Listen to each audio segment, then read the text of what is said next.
मैंने कभी नहीं सोचा था कि जिस बहन पर मैं पूरी जिंदगी भरोसा करूंगी वही मेरी दुनिया को तहस नहस कर देगी।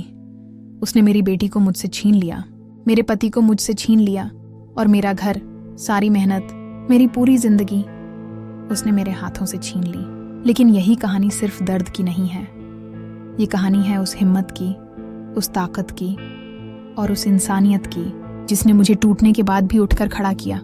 आज मैं आपको दिखाऊंगी कि कैसे एक औरत ने अपने जीवन की राख से अपनी दुनिया फिर से बनाई, कैसे उसने नफरत और धोखे को मात दी और कैसे उसने अपनी जिंदगी की असली जीत पाई। अगर आप सोचते हैं कि इंसान अपने दर्द से कभी उबर नहीं सकता, तो मेरी कहानी सुनकर आपको समझ आएगा कि सबसे अंधेरी रात के बाद भी सबसे तेज रोशनी होती है। और ये मेरी कहानी है जो आपको झकझोर कर रख देगी। मैंने हमेशा सोचा था कि परिवार ही सबसे बड़ा सहारा होता है। खून का रिश्ता कभी झूठा नहीं हो सकता। ये मेरी सबसे बड़ी भूल थी। मैं अमेरिका के एक छोटे से शहर में पैदा हुई और पली बढ़ी। हमारी जिंदगी बहुत सादी थी। सड़क पर बच्चे बेसबॉल खेलते, पड़ोसी घर के बाहर से हाथ हिलाकर एक दूसरे का हाल पूछते। मैं और मेरी छोटी बहन रेबेका, हम दोनों उस शहर की गलियों में बड़े हुए। लोग कहते थे कि बहन का रिश्ता सबसे मजबूत होता है, लेकिन मेरी जिंदगी ने मुझे सिखाया कि कभी कभी सबसे गहरा जख्म वही देते हैं जो आपके सबसे करीब होते हैं। बचपन में रेबेका मेरी सबसे अच्छी दोस्त थी। हम दोनों एक साथ स्कूल जाते, साथ पढ़ते और एक दूसरे से अपने सपने साझा करते। मैं हमेशा मानती थी कि मेरी बहन मेरी ताकत है, लेकिन समय के साथ मुझे एहसास हुआ कि उसकी आंखों में मेरे लिए प्यार नहीं बल्कि जलन पल रही थी। जब मैं शादी करके एक नए घर में गई तो रेबेका के चेहरे पर मुस्कान थी, लेकिन उसकी आंखों में एक अजीब सी ठंडक थी। मेरी शादी अच्छी थी, मेरा पति मेहनती और ईमानदार इंसान था, हमारी एक बेटी हुई और मेरी दुनिया पूरी हो गई। लेकिन शायद यही मेरी सबसे बड़ी गलती थी, खुश रहना, क्योंकि मेरी खुशी मेरी बहन की नफरत को और बढ़ा रही थी। उसने धीरे धीरे मेरे खिलाफ साजिशें शुरू की। शुरू में मुझे समझ नहीं आया, लेकिन जब मेरी जिंदगी बिखरने लगी तब मुझे पता चला कि असल दुश्मन बाहर नहीं बल्कि मेरे ही घर के अंदर थी। रेबेका ने पहले मेरी बेटी को निशाना बनाया। वो मासूम थी, उसे दुनिया की बुराइयों का अंदाजा नहीं था। लेकिन एक हादसा हुआ, एक ऐसा हादसा जिसने मेरी दुनिया की जड़ें हिला दी। मेरी बेटी मुझसे छीन ली गई। लोग बोले ये सिर्फ किस्मत थी, लेकिन मेरा दिल जानता था कि ये एक योजना थी और उस योजना के पीछे कोई और नहीं, मेरी अपनी बहन थी। उस दिन से मेरी जिंदगी की हंसी खो गई। लेकिन ये तो बस शुरुआत थी, क्योंकि आने वाले समय में उसने मुझे और भी गहरे अंधेरे में धकेलना था। मेरी बेटी के जाने के बाद मैं अंदर से टूट चुकी थी। वो मेरी दुनिया का सबसे प्यारा हिस्सा थी और उसके बिना मैं अधूरी हो गई थी। लेकिन रेबेका के लिए ये सिर्फ शुरुआत थी।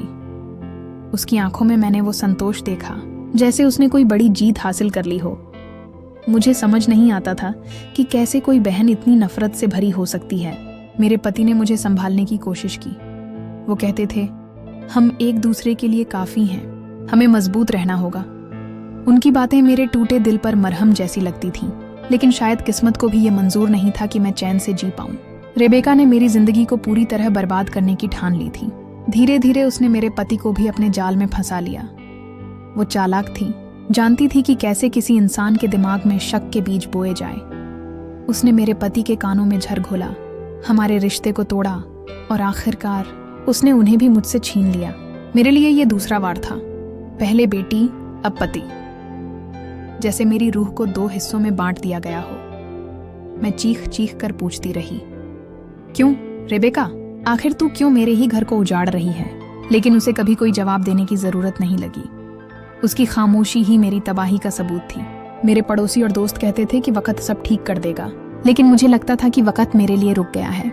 हर दिन एक नया बोझ लेकर आता था और फिर वो दिन आया जब मेरी बहन ने मेरे जीवन की आखिरी पनाह भी मुझसे छीन ली, मेरा घर। उसने चालाकी से मेरी संपत्ति और मेरी जमीन पर कब्जा कर लिया। कानून भी उसके साथ खड़ा था, क्योंकि सबूत उसके पास थे और मेरे आंसू किसी अदालत में गवाही नहीं दे सकते थे। अब मैं सड़क पर थी, बिना बेटी, बिना पति, बिना घर। पर शायद किस्मत ने यही सोचा था कि यहीं से मेरी नई कहानी शुरू होगी। जब मैंने अपना घर खोया तो ऐसा लगा जैसे मेरी पूरी पहचान मुझसे छीन ली गई हो। वो जगह जहां मेरी बेटी की हंसी गूंजती थी, जहां मेरे पति की बातें मुझे सुकून देती थीं, अब किसी और की थी। रेबेका ने मुझे सिर्फ बेघर नहीं किया, उसने मुझे भीतर से खाली कर दिया। मैंने कई रातें सड़कों पर बिताईं, कभी किसी दोस्त के दरवाजे पर मदद मांगी, कभी किसी पुराने पड़ोसी के घर पनाह ली। लेकिन सच ये था कि किसी के पास भी मुझे हमेशा के लिए जगह नहीं थी। सबके अपने परिवार, अपनी परेशानियां थीं, और मैं तो टूटी हुई औरत थी जिसके पास ना घर था ना सहारा। लेकिन कहते हैं ना, सबसे गहरी अंधेरी रात ही सबसे तेज सुबह लाती है। मेरे भीतर कहीं एक चिंगारी अभी भी जिंदा थी। मैं हार मानना नहीं चाहती थी। मैंने ठान लिया कि अगर मेरा परिवार, मेरा घर, मेरी दुनिया मुझसे छीन ली गई है तो मैं एक नई दुनिया खुद बनाऊंगी। मैंने छोटे छोटे काम करना शुरू किए। पहले एक रेस्टोरेंट में बर्तन धोए, फिर एक दुकान पर कैशियर की नौकरी मिली। काम छोटा था लेकिन इज्जत से था। मैंने हर रोज अपने आंसुओं को निगल कर काम किया। लोग मेरी हिम्मत पर हैरान होते थे, लेकिन उन्हें क्या पता कि मेरे अंदर का दर्द ही मेरी ताकत बन गया था। धीरे धीरे मैंने बचत करना शुरू किया। एक एक डॉलर जोड़कर मैंने एक छोटे से बिजनेस का सपना देखा। वो सपना जो मुझे एक बार फिर से अपने पैरों पर खड़ा कर सके। रेबेका सोचती थी कि उसने मेरी जिंदगी बर्बाद कर दी, लेकिन असल में उसने मुझे नया जन्म दे दिया। उसने मुझे मजबूर किया कि मैं अपनी ताकत खुद तलाश करूं, और यही मेरी असली जीत की शुरुआत थी। मेरी जिंदगी धीरे धीरे एक नई दिशा लेने लगी। वो औरत जो कभी दूसरों पर निर्भर थी, अब अपने पैरों पर खड़ी होना सीख रही थी। मैंने अपने छोटे से बिजनेस की शुरुआत की। हाथ से बने सामान बेचना शुरू किया। शुरू में बहुत मुश्किलें आईं। ग्राहक कम थे, मुनाफा तो दूर, कई बार घाटा उठाना पड़ा। लेकिन मैं हार मानने वाली नहीं थी। दिन रात मेहनत की। सुबह से शाम तक काम करती। रात को थककर जब बिस्तर पर गिरती तो अपनी बेटी की मुस्कान याद करती। उसी याद से मुझे ताकत मिलती। मुझे लगता था जैसे मेरी बेटी मुझे ऊपर से देख रही हो और कह रही हो, माँ तुम हारना मत। धीरे धीरे मेरा काम चल निकला। लोग मेरे बनाए सामान को पसंद करने लगे। छोटे छोटे ऑर्डर आने लगे और मैंने एक छोटी सी दुकान खोलने का सपना देखना शुरू कर दिया। उस वक्त मेरे पास पैसे बहुत कम थे, लेकिन हिम्मत बहुत बड़ी थी। कुछ सालों में मेरी मेहनत रंग लाई। मैंने एक छोटी दुकान खोली और फिर देखते ही देखते मेरा बिजनेस बढ़ने लगा। अब मैं सिर्फ जी नहीं रही थी, बल्कि अपनी नई पहचान बना रही थी। मैं उस शहर में एक मजबूत और आत्मनिर्भर औरत के रूप में जानी जाने लगी। कभी कभी मैं सोचती थी कि अगर रेबेका ने मेरी जिंदगी न उजाड़ी होती तो शायद मैं ये ताकत कभी नहीं पहचान पाती। उसने मेरी दुनिया तोड़ दी थी, लेकिन उसी टूटन से मैंने अपने लिए एक नया रास्ता बनाया। और फिर एक दिन किस्मत ने ऐसा मोड़ लिया जिसकी मैंने कभी उम्मीद नहीं की थी। वो दिन जब रेबेका के अपने बच्चे मेरे पास काम मांगने आए, वो दिन मेरे लिए बहुत अजीब था। मेरी दुकान पर 2 नौजवान आए, थके हुए, चेहरे पर परेशानियों की लकीरें साफ दिखाई दे रही थीं। जब मैंने ध्यान से देखा तो मेरा दिल धक से रह गया। ये रेबेका के बच्चे थे, वही बच्चे जिनकी माँ ने मेरी दुनिया उजाड़ दी थी। उन्होंने झिझकते हुए कहा, आंटी हमें काम चाहिए। बहुत जगह कोशिश की, लेकिन कहीं नौकरी नहीं मिल रही। सब दरवाजे हमारे लिए बंद हो गए हैं। मैं कुछ पल के लिए खामोश रह गई। मेरे जहन में वो सारे जख्म ताज़ा हो गए। मेरी बेटी की मौत, मेरे पति की जुदाई, मेरा घर उजड़ना, सब कुछ जैसे फिर से सामने आ गया। और फिर ख्याल आया कि ये वही रेबेका है जिसने सोचा था कि मुझे मिटाकर खुद जीत जाएगी।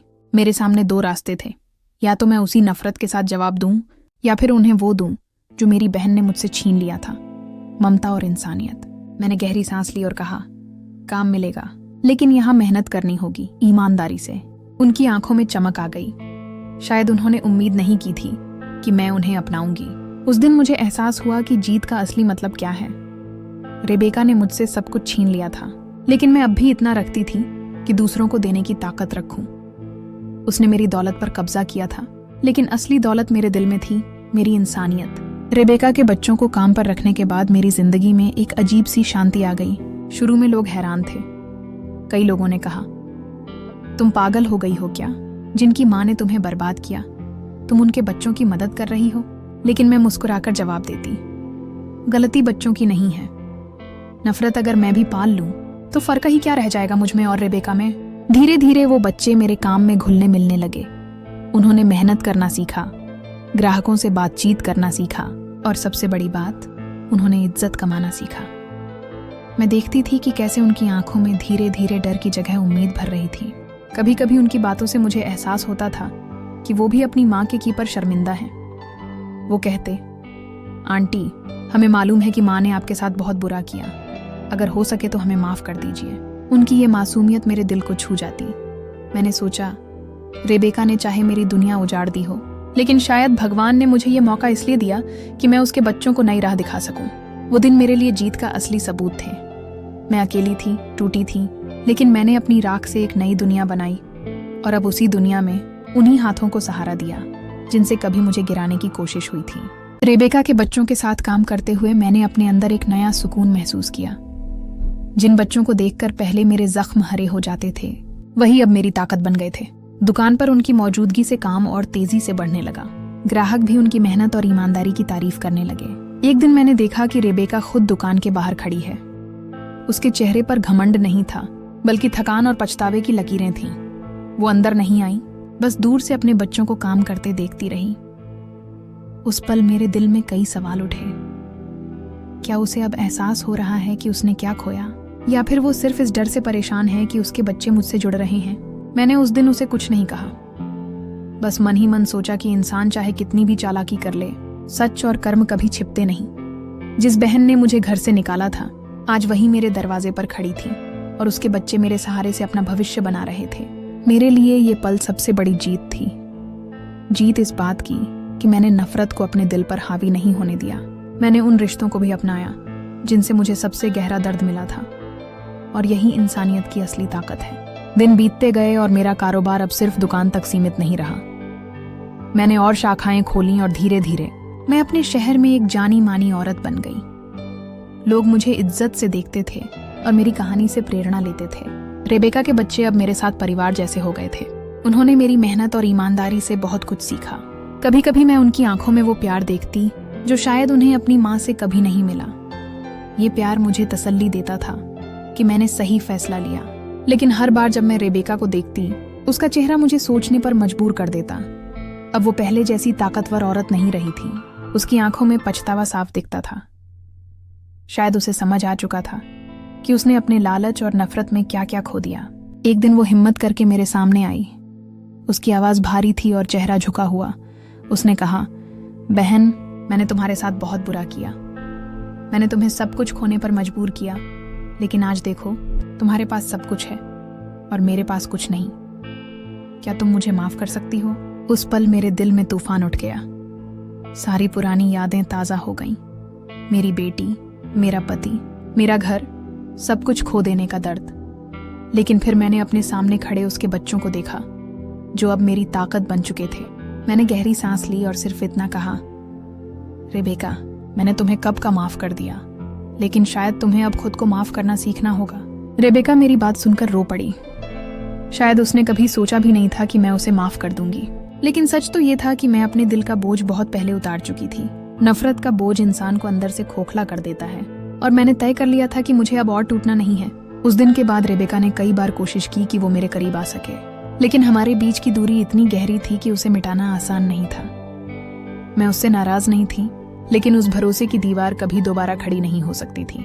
दूसरी ओर उसके बच्चे मेरे लिए परिवार से भी बढ़कर बन गए। उन्होंने मेरी मदद की, मेरे बिजनेस को आगे बढ़ाने में साथ दिया, और सबसे बड़ी बात, उन्होंने मुझे वो अपनापन दिया जो मैंने सालों पहले खो दिया था।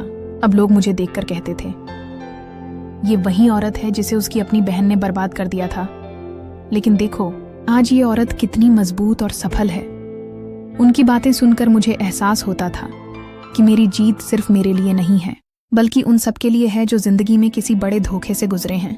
मैंने अपनी कहानी से सबको दिखा दिया कि चाहे कोई आपको कितना भी गिराने की कोशिश करे, अगर आप में हिम्मत है तो आप राख से भी अपनी दुनिया बना सकते हैं। आज जब मैं पीछे मुड़कर अपनी जिंदगी को देखती हूँ तो यकीन ही नहीं होता कि मैंने इतना कुछ सहा है।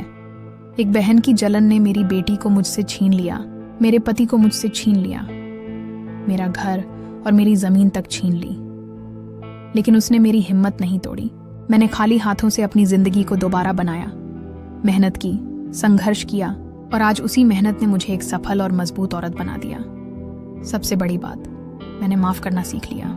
रेबेका आज भी मेरे दिल में एक नाम है, लेकिन उसके के जख्म अब मेरे लिए सीख बन चुके हैं। मैंने समझ लिया कि रिश्ते खून से नहीं, दिल से बनते हैं, और उसका सबूत मेरे पास उसकी अपनी औलाद है जो आज मेरे साथ खड़ी है। मेरी कहानी का सच यही है, दुनिया चाहे जितना भी अन्याय करे, अगर इंसान के अंदर सच्चाई और हिम्मत है तो उसे कोई नहीं हरा सकता। जिंदगी हमें गिराती है पर उठना हमारे हाथ में होता है। आज मैं सिर उठाकर कह सकती हूँ, मैं टूटी नहीं, मैं बनी हूँ, और यही मेरी सबसे बड़ी जीत है।